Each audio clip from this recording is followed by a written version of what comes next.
I flew back on Air Canada when I was in Edmonton. So I get a midnight flight. Where the hell were you working up there? At the comic strip in Edmonton.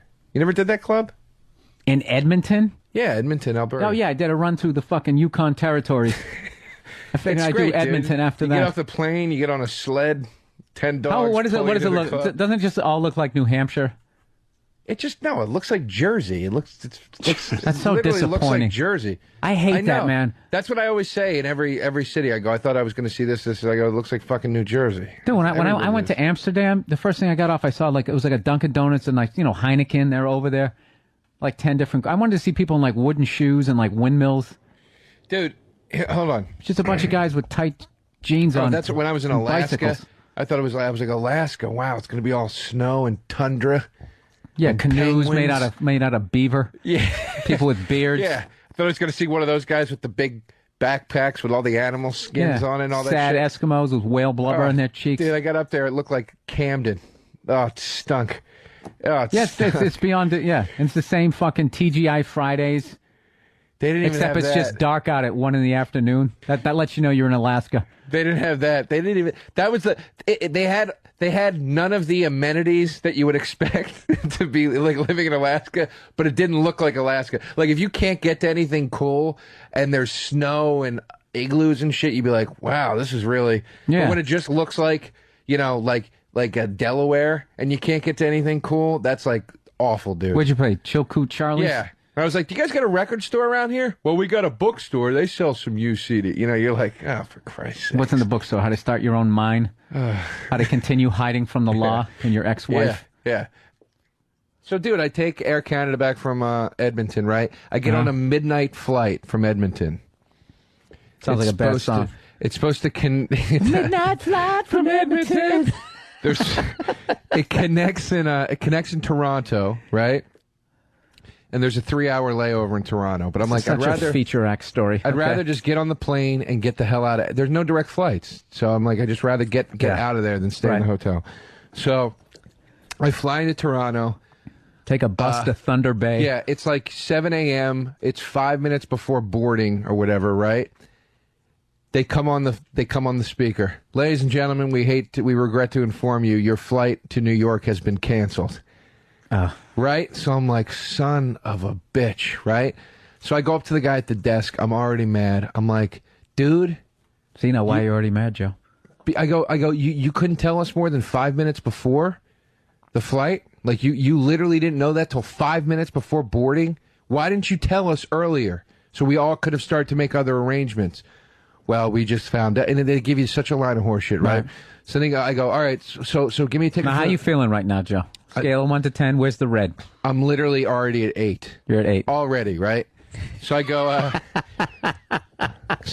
and Egyptian eyeballs popping out of your head. I would have loved to see this. I go to 10 in the next 2 minutes. Okay. This is all it took to put me to 10, and then I was at 10 for the next 2 hours, right?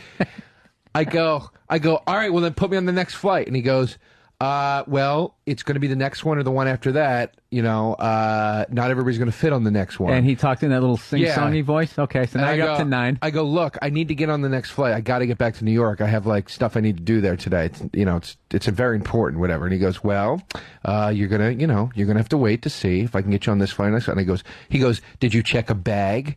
And I go, yes, I did. And he goes, whew, here's what you're going to have to do. You got to go downstairs, get your bag, go out through customs. Is this guy gay? I think so. Okay. He goes, you're going to have to go downstairs, get your bag, go out through customs. Get some lotion. Come back in, recheck in, go through customs again. Why? Exactly, right? And I go, dude, are you out of your mind? I'm not doing that. You got my bag already. I'm here. Why do I have to do that? And he was like... There it is, 10. Boom. Right? Yeah, you're done. Now he doesn't want to help you because now you're a dick. And he goes, sir, that's our security policy. And I go, and once again, I'm the only one yelling in line, and then people behind me start being like, yeah, why do we got to do that? Right? Dude, I don't like how all your stories end up with everybody in the room start breaking into applause. Oh, they fucked me good on this one, dude. Don't worry. I get screwed, right? He did not go into the back and bring spinach out. This ends poorly. Okay. So I'm screaming at him, and I go, why the hell would I have to go out through customs again, come back in, recheck in, and go through customs again? That's stupid. And he goes, blame George W. Bush. That's what he said, right? So now I'm pissed because it's like, oh, now you're going to take a shot at my attacking country America on top of it, right? And you know what? Fuck you, anybody that thinks you can live outside of America and talk shit. You're not down in it. We're down in it here. I can talk shit about my dad. You fucking we're can't. the ones complaining about cream spinach. You don't know what it's like. The fuck was that? I'm saying, like, I can... You know what? Now I'm glad this guy's making you... I'm on the side of the guy from Toronto. I'm saying I can say my dad's an idiot, but you can't say my dad's an idiot. It's one of those things. It bothers me, right? So, dude, I go down to Belt 10 to get my bag. Fucking bag's not there, right? It's not there, right? So you should have just said, I'm not doing it. So now I walk to the luggage thing, right? They wouldn't. I wasn't checked in until I did it. I had to do it. Or Joe, you reach across and you take the little wings off of him, okay, on his lapel, and then you put it right up near his jugular. And then you start telling them what they're going to do. The next thing, they got my head pressed against the counter. Exactly. That was my action movie fantasy. So, dude, I go, my bag's not there. I go to the baggage claim office, right? Guy sitting behind the counter who literally is acting like he's high, right? Mm-hmm. And I'm like, can you tell me where the fuck my fucking bag is? Now I'm like really going. It's literally like planes, trains, and automobiles. Is it echoing in the big terminal? Yeah, people are looking at me, right? And he goes, sir, calm down. Calm down, all right? And I go, I'm not going to calm down. I got to go up through customs. I got to come back in. I got to get my goddamn bag. It's not there. I checked the goddamn bag again when I got here because your airline doesn't make any sense. It's in the goddamn... Why isn't it there? And he goes, walk back over. Have some patience. It'll be there. And I go, fine. I'll walk back over. It's not going to be there. I walk back over, of course. It's not there. Everybody gets their bag, right? Now I walk back to the guy. He sees me coming back, immediately picks up the phone. We have a lost bag because he knows now that it's lost, right? I'm screaming at this guy, right? And I go, where is my bag? I checked it here. It's got to be here, right? And he goes, I don't know. I called the baggage terminal. It's not there. It's not on the tarmac. It's not on the dolly that they bring it down to the tarmac on. I don't know where it is. And I go, let me tell you something, buddy. I go, get somebody on the fucking phone right now that can actually give me an answer, okay? I go, I really don't care for your potheady fucking, hey, bro, it's no big deal. Bullshit, you didn't say that. I swear to God. I go, I don't care for your potheady, hey, bro, it's no big deal. We'll figure it out when it happens, man. No stress. Fucking attitude you're giving me right now. So then, dude, how provocative is this, right? He gets on the phone and he just goes, yeah, John, I need you to come down here. This guy wants a manager because he needs definitive answers. That's what he said, right? And I go, wouldn't it be great if you allowed one murder? Yeah, and I go, who do I complain to? Who do I complain to? Somebody's giving me something for this. Somebody's compensating me, and he gives me like a piece of paper like this with like it's like for complaints and questions. Call this, and I go, you cry and throw it at him. Throw it back onto the desk at him, right?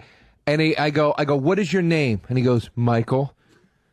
And he comes out. It's always Michael. Yeah, it's always fucking Michael. Yeah, and then they can't give you the last name. He comes out from behind the desk, and I go, what's your last name? What is your last name? I'm literally like, I'm going to have your fucking badge. Yeah. You know, right? I go, what is your last name? You'll never search for lost luggage in this city again, buddy. I go, what's your last name? And he goes, that's all you get from me, bro. Michael. And he walks away. And as he was walking away, he goes, I'm out of here. Like that, right?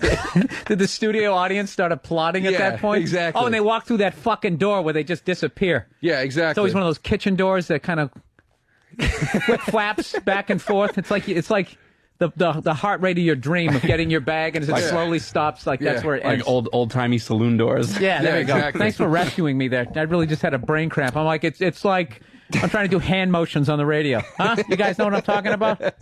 Over there.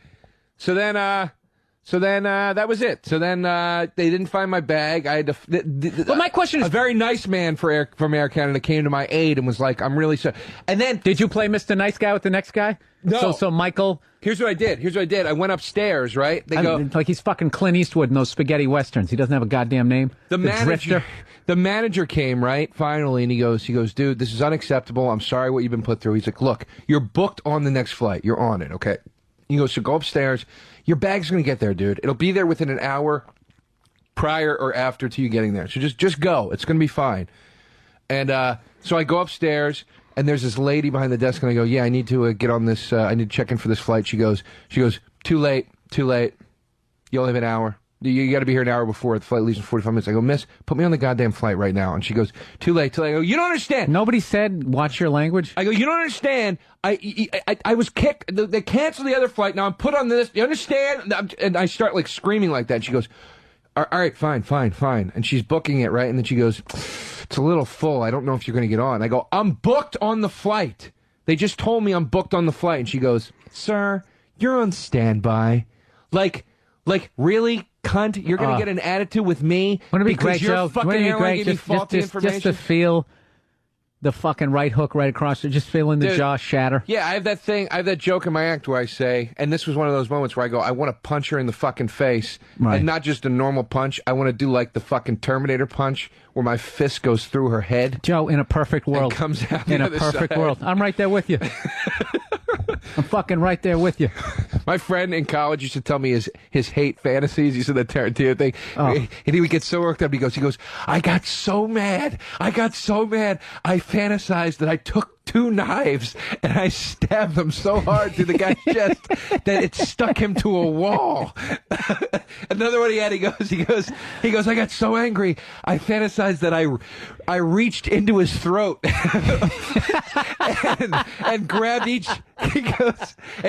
one of his lungs and went or just squished him.